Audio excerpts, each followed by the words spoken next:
Well, this is the nonsense I came up with to try to replace the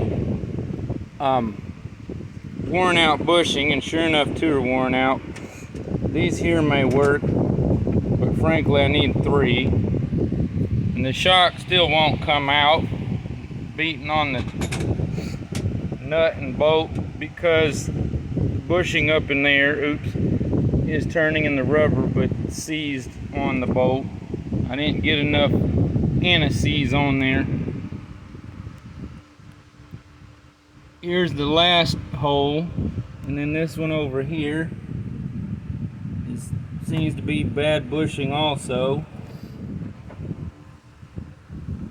This is kind of okay. This bushing also needs replaced.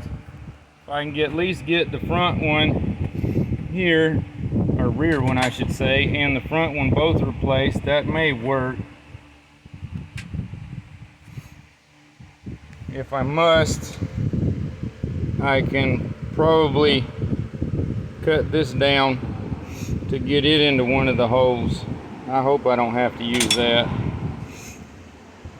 And I think I just got a message needing a part number on the shocks, but I can't get a part number if I can't get the crap off of the vehicle. Darn bolt seized up on that side. This won't come loose with the big 3/4 inch impact, wherever it's at.